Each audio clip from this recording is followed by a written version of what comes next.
Hello, is this thing on? Okay, cool.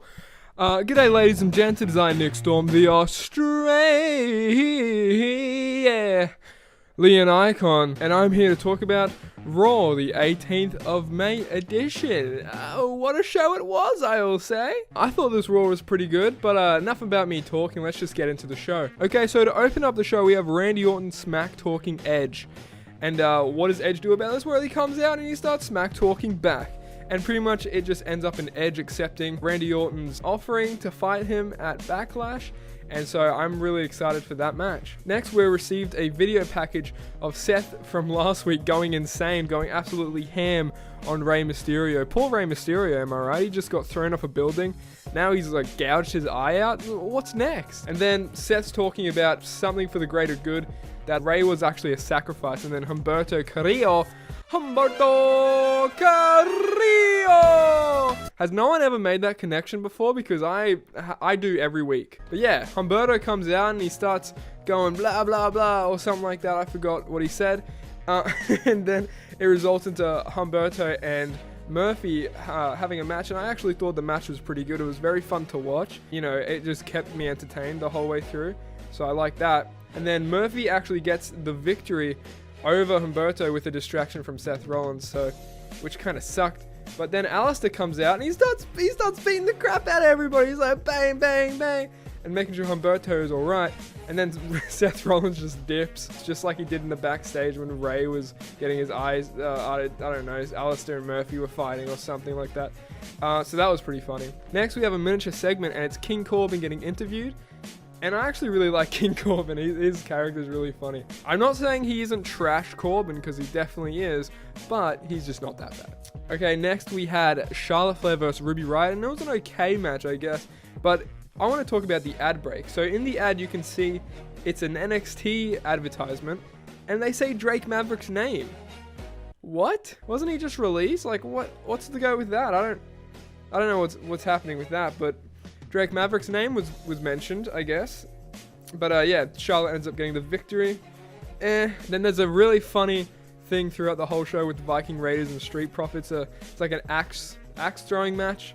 And I thought it was pretty funny. I like that whole segment. I think they work great together. So next we had Kairi Sane and Asuka. Just like, you know, Kairi Sane just congratulating Asuka on a Grand Slam champion, you know. So that was pretty epic, I think. And then Nia Jax comes out.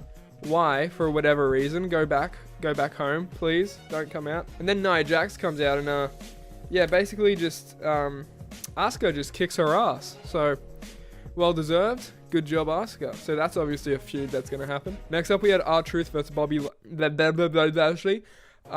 Lashley. And I'm loving R-Truth. He's like one of the highlights of Raw every week. I think he's hilarious. Pretty Ricky. I swear, if the new Elite, I think 78 it is, if that new R-Truth Elite doesn't come with a swappable Pretty Ricky head scan, I'm going to be furious. But then Bobby Lashley gets the full Nelson onto R-Truth. I bet Wrestling Days was really happy about that, and Bobby ends up getting the victory. Next up, we had Nikki Cross and Alexa Bliss versus the Iconics. That was my Iconics impression. Also, okay, so there's only one Australian icon, which is Nick Storm, but I'll make an exception for the Iconics, Peyton Royce and Billy Kay, because they're Australian and they're also iconic. So what does that make them? Australian icons. So I think us three are the only Australian icons in the whole world. So I just want to put that out there. But yeah, Billy Kay is hilarious. You gotta be joking me! She's fantastic. I love it a bit. And yeah, that was an alright match. I had to write this whole show on 2 pages. That's how jam-packed it was. Next up, we had Shayna Baszler versus Natalya. And I actually really like Shayna Baszler. She's like the female equivalent of Brock Lesnar. I think she's like badass. I think she's great. Shayna ends up winning, of course. Then Natalya is throwing a fit in the ring while people are trying to set up the Kevin Owens show, and it just looked really dumb. I'm really not liking Natalya, honestly, but it's whatever, I guess. Like, Natalya's acting is just horrible. I could probably do better. Like, look at me. Look at me. I could do better than Natalya, let's be real. Next up, we had Kevin Owens returning to Raw with the Kevin Owens show. It was really exciting. I like that. And it was with Andrade and all his goons and stuff. And then Apollo Cruz makes his return, starts beating the hell out of everyone. And then it cuts to an ad. And then, and then there's just the random tag team match with Apollo Cruz, Kevin Owens versus Andrade and Garza. Angelo Garza. That one. And then, yeah, obviously, you know, Apollo and KO wins. Then we finally had Murphy versus Alistair. And during the match, it was really cool because there was Austin Theory, who Andrade and Garza beat up after they lost to Kevin Owens and Apollo Crews. There was just Austin Theory on the outside, and Seth Rollins came up to him and he's like, "Hey, buddy, I'm going to take you under my wing. Hey, buddy, what are you doing down here, buddy? I'm going to take you under my wing, be my disciple." And from that moment on, he just starts beating the hell out of Alistair Black, and now Seth Rollins has a new disciple. I think Austin Theory's got a lot of potential too. I think he's pretty great, but that's just me. I don't know if people hate him or not. I don't know. But yeah, pretty much Alistair gets the victory because Austin Theory just starts beating him up, so it's a disqualification. And then for the main event, we had King Corbin versus Drew, and honestly, I didn't watch it. You know what? I had my Big Mac, and then I went to bed. I had a nap. Had a little nap. I'm gonna be honest. I had a nap, and I completely missed this match. But from what I gathered, Bobby Lashley came out with MVP, and I'm pretty sure Bobby Lashley wants to have a try at the WWE Championship. He wants to verse Drew at some point. But yeah, this match I think was okay. I don't know. You tell me in the comments because I didn't watch it.